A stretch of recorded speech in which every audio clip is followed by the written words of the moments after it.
At the start of last year as a small creator, I was like, screw it, I'm going to emotionally detach myself as much as possible from the performance of my videos in the algorithm and just focus on getting videos out regularly. And then my first video after that got 170,000 views. So, still trying to remain emotionally detached, I decided to just release the next video, which went on to get 250,000 views. So, 420,000 views in 1 month. As a small YouTuber, I had a month where I was making a living wage from my content. My next video after that hasn't cracked 5,000 even 8 months later. To be fair, my first 2 videos were on animated sitcoms while this video was about the MCU, so then I thought I'd play it safe and stick to the topic I'd had proven success with. The next video got 18,000 views, then 12,000, and then no video since that one over half a year ago has done any better. Increasingly on YouTube, I'm noticing how often I get recommended a video by an obscure channel that has hundreds of thousands of views. Invariably, if I then check their recent videos, they're barely managing to get 1,000 views. In some sense, it's nice that smaller channels are getting any exposure at all, but in another, much more meaningful sense, it's pointless and even kind of cruel. Because successful YouTubers do YouTube projects with the expectation a significant number of people will see them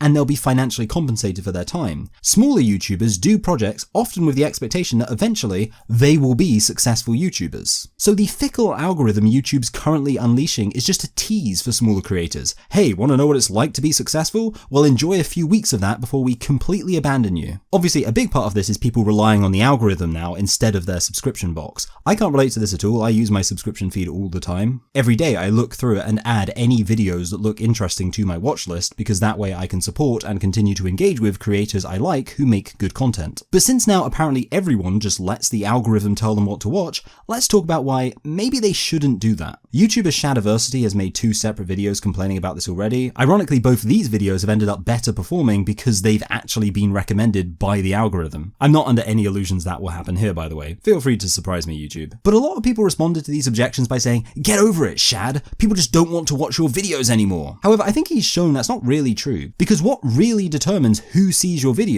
is how many impressions you get. Impressions are how many people YouTube shows your video to. And when YouTube just isn't showing your content to people, obviously that's frustrating. Like, let's take my channel. I have 2 really popular videos, as you can see here. My most popular video was an analysis of how Simpsons and Family Guy tell jokes. This video has a 2.3% click-through rate, an average view duration of 8.5 minutes, and a 94% like rate. And it has, as already said, 250,000 views. Now, obviously my second most popular video was also very popular, and my third most popular video was actually before these and on a different subject, so let's jump down to the 4th place spot. This video was uploaded just a month after my most popular ones. It has a 97.6% like rate, it has an average view duration of 10 minutes despite being shorter than my most popular video, and a click-through rate of 3.6%. All those metrics are better than for my most popular video, and this video came out shortly after I'd already established an audience of 250,000 people who are willing to watch a video of me talking about Family Guy. So can someone tell me why this video has about as many impressions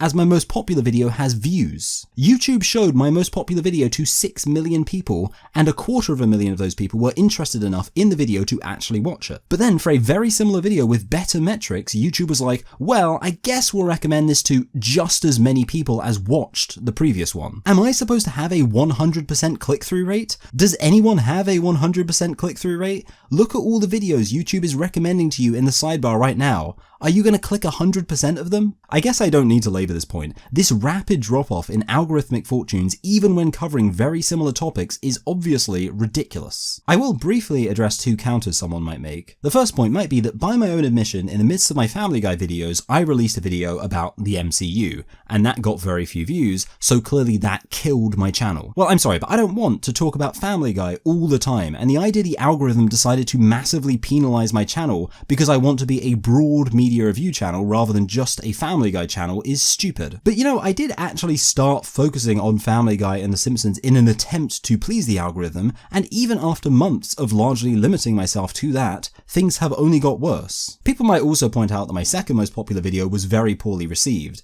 It was my first big video to blow up, and as such my scripting wasn't as concise as I've since tried to make it, so a lot of people felt the video was too rambly. But my next video after that, I tried really hard to fix those mistakes, and that video got even more views views and a much better like to dislike ratio. So it would be even more dumb if the algorithm is punishing me in a delayed way when I've already had a video do much better. Honestly, I don't think either of these are actual issues with the algorithm, because the real issue with the algorithm is that nobody knows what the issue is with the algorithm. Some people try to make it political and say the algorithm is censoring certain edgy creators, but no, I don't think so at all. Really, the algorithm is just opaque and dumb, and there's no obvious solution if you can't get around the basic issue that your videos simply aren't being shown to people. There are a handful of tips that I've tried on and off. One is to uncheck the option that shows your video to your subs, which apparently can help incentivize the algorithm to grow your channel by showing it to other people. I mean, apparently people don't use the subscription box anyway, so there's no real loss there. Also, supposedly, if you always upload multiple thumbnails and ask YouTube to check which thumbnail performs best, that also makes YouTube more likely to show your videos. I'll definitely employ little tips like these during 2025, so that it can be said I'm doing everything I can. I prefer to be more about solutions than problems. Sure, I can complain about the algorithm, but complaining doesn't actually achieve results. Honestly, even if I was in charge of the algorithm, I'm not sure what solution I would implement. I think there should be some kind of system which basically ensures the algorithm doesn't so immediately abandon small creators after their first big video. If you have a video blow up and the video is reasonably well received,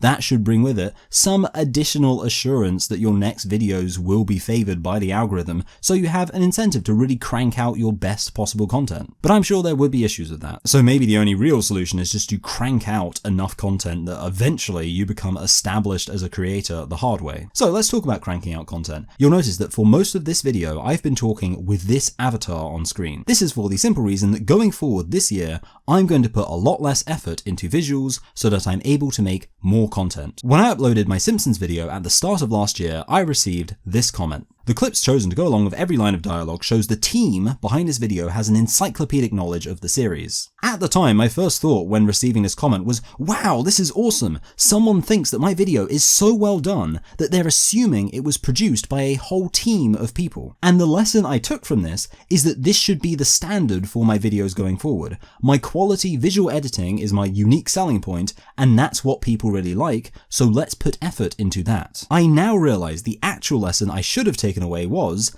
the level of visual editing I'm aspiring to is so demanding, people are assuming it could only be done by a team of people, not one guy at his desk struggling to grow a channel. Clearly, this is not a standard I should be setting for myself. Because visual editing really is incredibly time consuming if you do it with any sense of intentionality. Watch almost any one of my videos from last year and you'll realize that I had to put conscious effort into almost every frame. This meant that about 80% of my time was focused on the visual editing, often leading to a huge sense of burnout, as by the time I was ready to publish a video, I was many days removed from the initial creative spark that motivated me to write the script. And worse still, this meant less time dedicated to the script, when in fact many people, including myself, listen to these videos in the background and don't even pay attention to the visuals. So I was putting only 20% of my effort into what for a lot of people is 100% of the end product. So this year I'm going to experiment with putting very little effort into the visual aspect, except for when it's directly necessary to illustrate a point. And instead I'm going to put a hell of a lot more effort into scripting.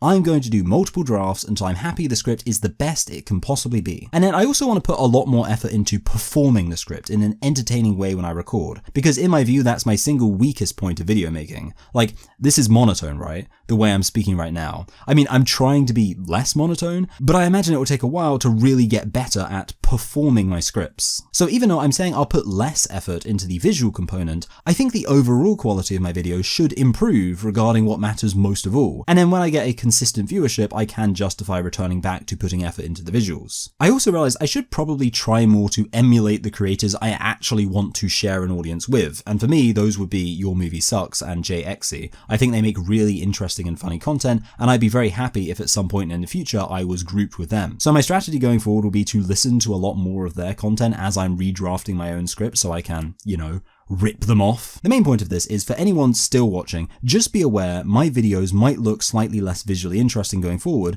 but hopefully they should be better. Also, for the record, this was not inspired by my recent video, which did very poorly, but I knew that was going to happen. My Christmas videos always do badly, and I accept my audience is filled with Grinches. If you want to watch that video though, then do by all means. I'll leave a link to it in the corner now. But the video taking up the majority of your screen is whatever video the ever-faithful YouTube algorithm thinks you'll like best. At this point, I wouldn't be surprised if it's not even one of my videos.